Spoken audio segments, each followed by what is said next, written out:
Hallo und schön, dass du da bist. Zeit, dass wir uns mal wieder den jährlichen Überblick verschaffen nach 8 Jahren und 120.000 Kilometern mit dem Ford Mustang GT. Übrigens zum ersten Mal auch mit einer Rückrufaktion des Kraftfahrbundesamtes. Dazu gibt es aber später mehr. Also viel Spaß mit dem Video.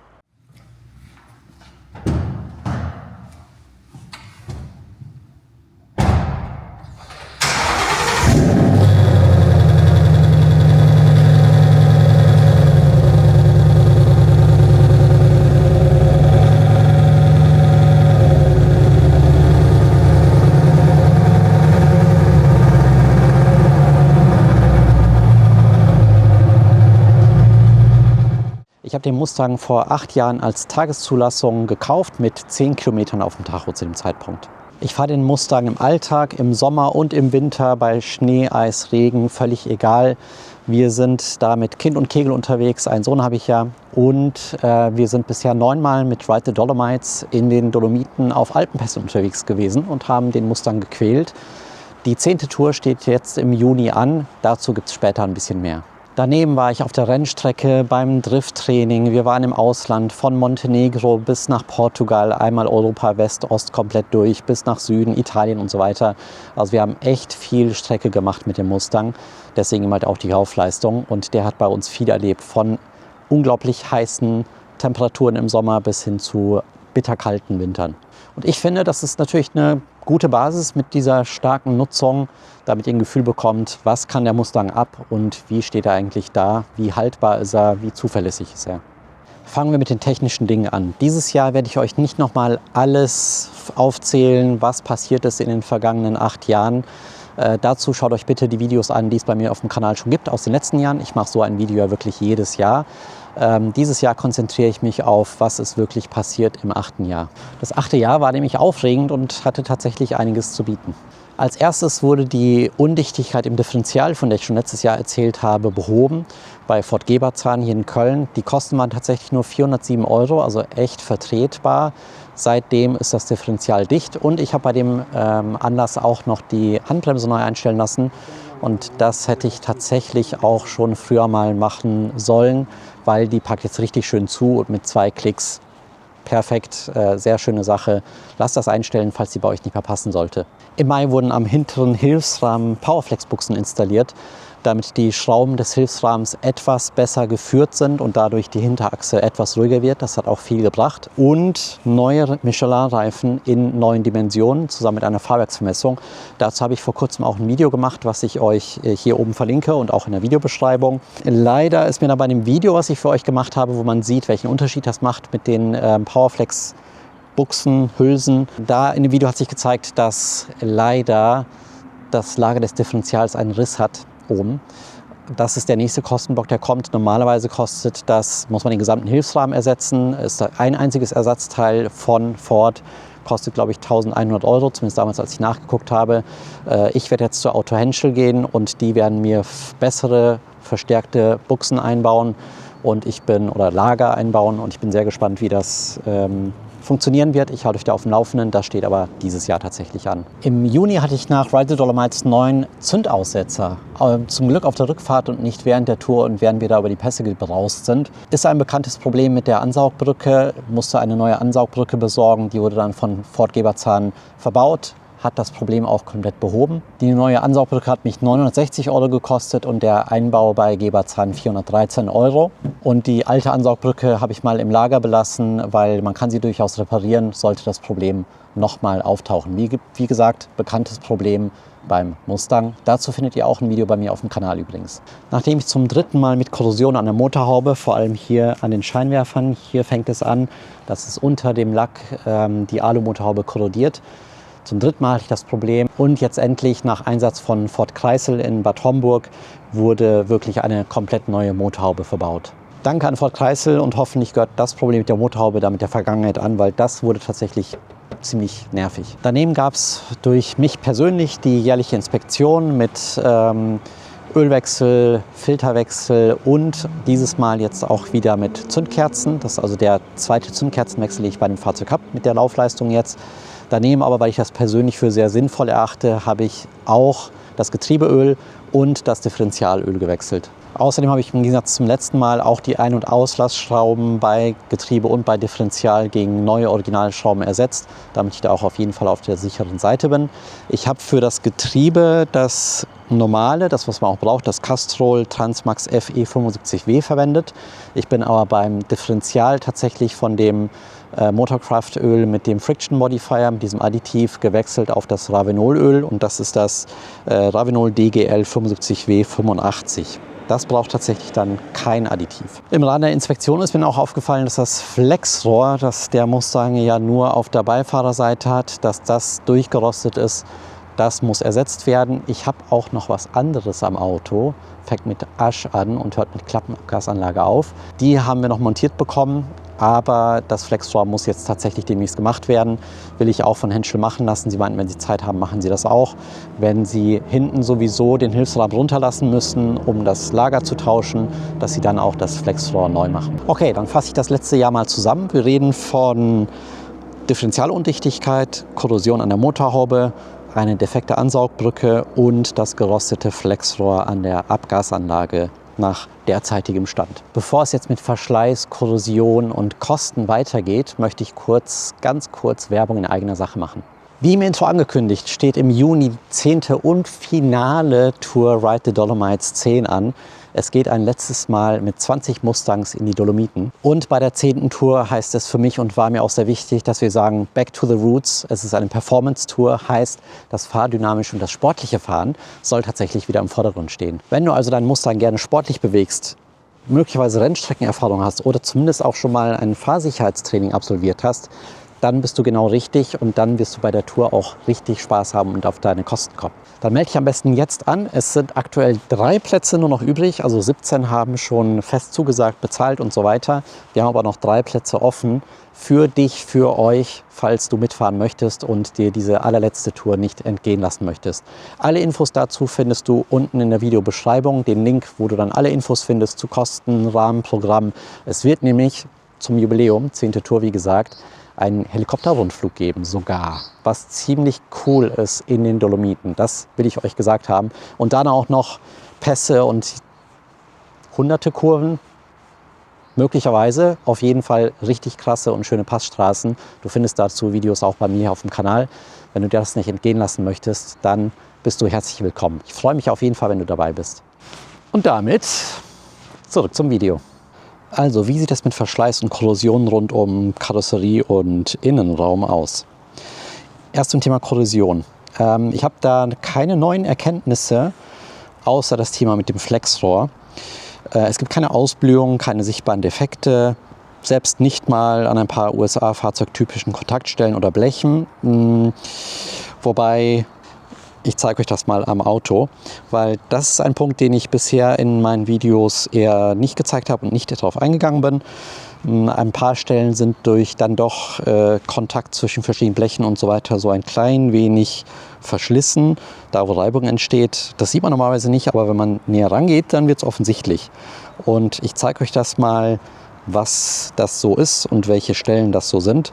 Dann wisst ihr, worauf ihr das Augenmerk richten müsst bei so einem Ford Mustang GT S550.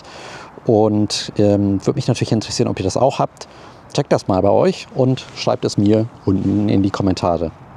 Der Stoßfänger wurde in meinem Fall wegen dem Wildunfall damals neu lackiert, aber hier ist der Spalt zu schmal, weswegen hier von der Plastikstoßstange so ein Stück weit abgeht tatsächlich. Dann natürlich hier in den Griffschalen Kratzer von den Nägeln, was ich dann eher auf das Thema normaler Verschleiß zählen würde. Beim Kofferraum zeichnet sich ab, wo auch durch Verschränkung Reibung entsteht und der Lack so ein bisschen in Mitleidenschaft gezogen ist. Das auf beiden Seiten, hier auch. Und auch an der unteren Kante vom Kofferraumdeckel sieht man jetzt so ein bisschen, dass es anfängt weiß zu werden. Der Kofferraumdeckel hat hier auch Kontakt beim Öffnen und Schließen.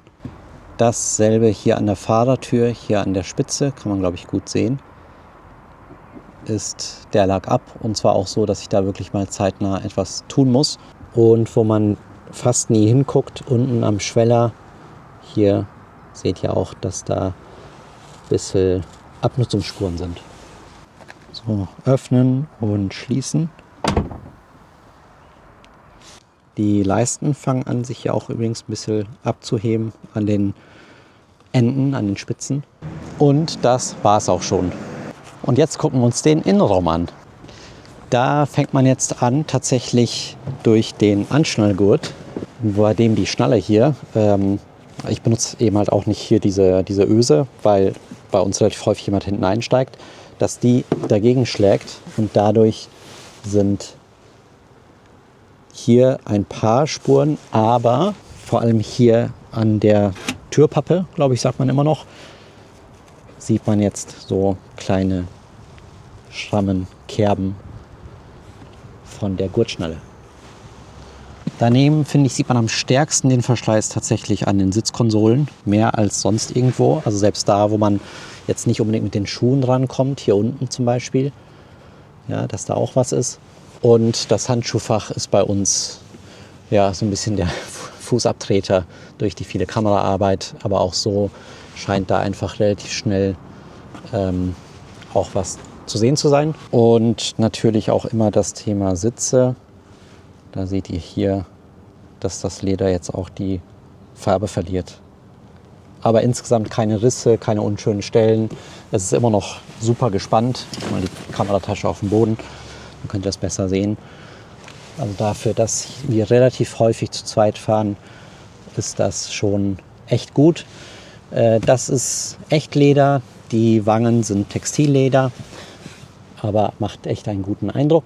Und dann tatsächlich dort, wo Chrom ist, fängt man jetzt an. Ich weiß nicht, ob das, ja, ich glaube, das kann man gut sehen. Da, wo Chrom ist, sieht man natürlich jetzt immer mehr Kratzer und Kratzer und Kratzer. Kurzer Blick nach hinten. Hier ist alles tippitopp.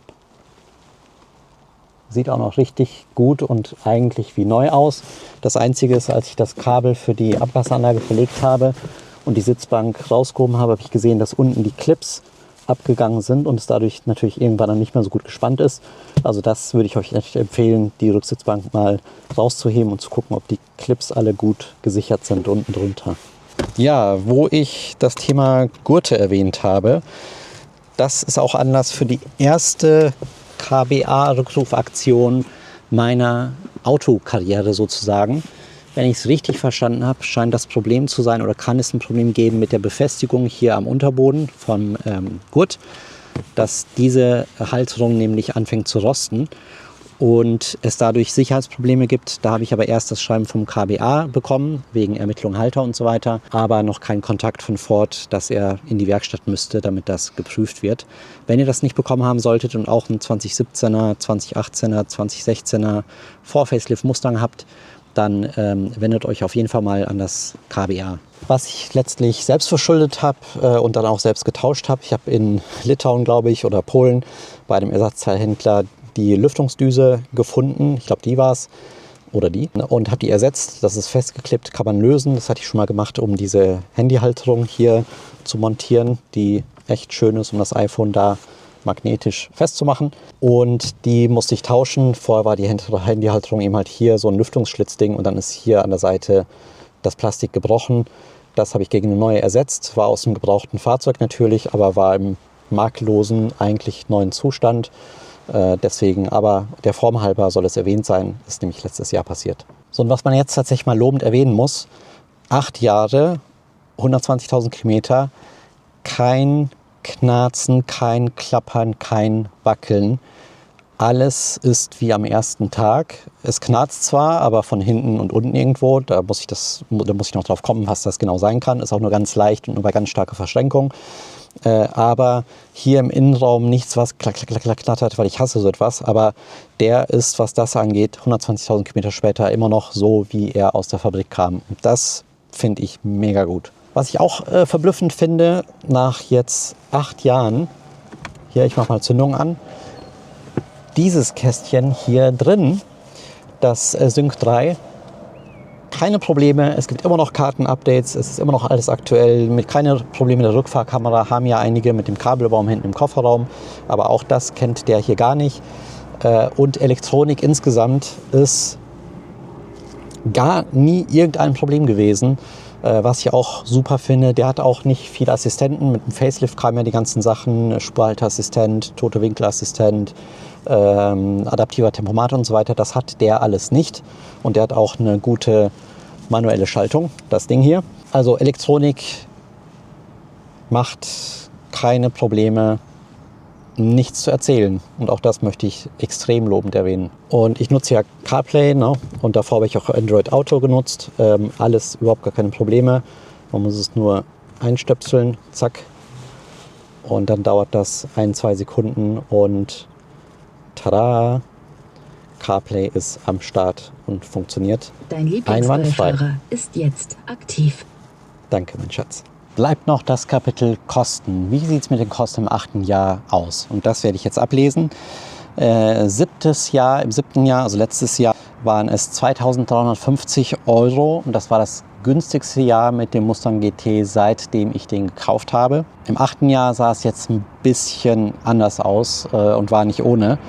Alles in allem stehen da 6.600 € im Buche.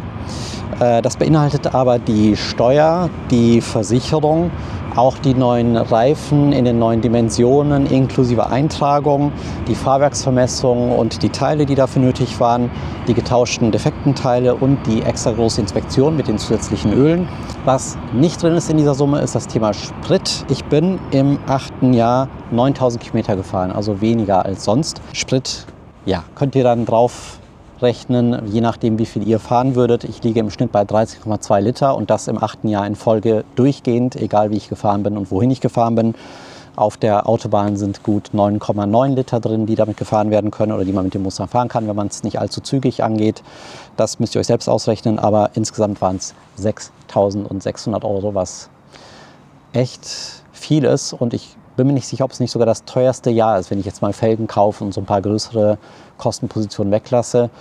Ja, tatsächlich habe ich Ende letzten Jahres zum ersten Mal mit dem Gedanken gespielt, den Mustang zu verkaufen. Es war einfach, der Mustang hat hohe Kosten verursacht, aber auch mich viel Zeit gekostet, weil allein mit der Fahrwerksvermessung, da muss man das da hinbringen, mit einem anderen Auto zurückkommen. Also irgendwie hatte ich das Gefühl, das ist bei mir ein Hobby und das hat mich zu viel Zeit gekostet. Dazu kommt ja auch noch der BMW Z3, den wir haben als Zweitwagen, der auch viel Liebe und Aufmerksamkeit braucht und der auch letztes Jahr viel Kosten verursacht hat. Da hatten wir unter anderem einen Schmorbrand am ABS-Steuergerät und noch ein paar andere Dinge. Und alles in allem war das einfach zu viel und wie das halt so ist, das Leben verändert sich. Ich habe ja hier auf dem Kanal immer gesagt, ich werde den Mustang bis zum bitteren Ende fahren, komme was wolle. Aber das Leben verändert sich und ich bin auch mal offen für neue Perspektiven und Veränderungen im Leben. Und deswegen war das tatsächlich ein Gedanke, ob wir den Mustang weggeben und den Z3 auch. Keine Ahnung, dann in 3 bis 4 Jahren ich ein anderes Projektauto habe, das mir dann auch wieder Spaß macht und wo ich Geld reinstecke und Spaß mit habe und was ich auch hier auf dem Kanal stattfinden lassen kann. So viel passiert ja mit dem Mustang GT auch nicht mehr. Ich weiß ja nicht, ob es euch vielleicht auch schon mal so ging, würde mich tatsächlich interessieren. Ich habe heute den Z3 verkauft, also Vertrag unterschrieben und das Auto wurde abgeholt. Jedenfalls war soweit alles geregelt, deswegen kommt das Video jetzt dieses Jahr auch so spät. Als ich dann plötzlich zufällig von eBay Kleinanzeigen einen Hinweis bekommen habe, da verkauft jemand eine gebrauchte Arsch-Klappenabgasanlage. Und die kostet normalerweise 3.500 € oder 3.600 und das war sie mir nie wert. Ich war mit meiner Borla Touring ziemlich zufrieden. Aber immer wenn wir bei Ride the Dolomites in den Bergen waren, war Dirk dabei. Ist das die Konkurrenz hier am Filmen mit der Kamera? Ein bisschen mehr Gefühl, ein bisschen mehr Gefühl. Und Dirk hatte auch einen blauen Mustang GT, auch genauso wie meiner, nur andere Felgen und noch mit Streifen drauf und so. Und er hatte diese Asch. Und ich bin ja bei neuen Touren inzwischen immer am Straßenrand gestanden und habe die ganzen Mustangs gefilmt, wie sie den Berg hochheizen an mir vorbei. Und egal, wer da alles mitgekommen ist, wir reden von 100 Teilnehmern in diesen neuen Touren, Dirks war immer der mit Abstand am besten geklungen hat.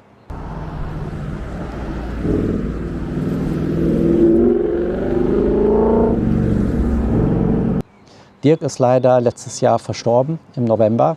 Er wäre dieses Jahr bei der 10. Tour auch dabei gewesen und wollte uns dort begleiten.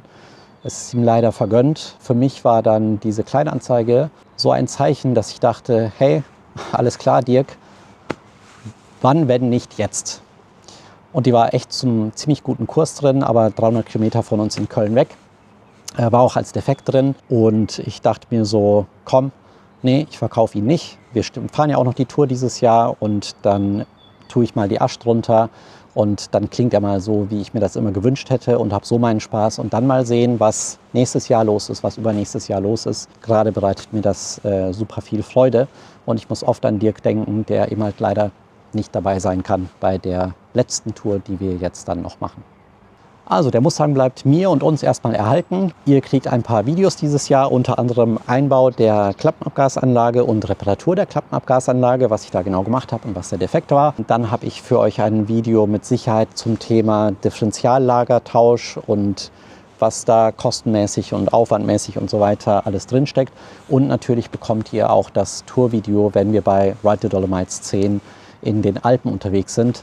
Psst, 3 Plätze gibt es noch, also letzte Chance, mal bei der Tour dabei zu sein. Lasst mich in den Kommentaren auf jeden Fall wissen, wie viele Kilometer du mit deinem Mustang GT oder deinem Mustang, von mir aus auch gerne EcoBoost, gefahren bist. Und ich hoffe, ihr hattet Spaß am Video. Bis zum nächsten Mal. Tschüss, schön, dass du dabei warst.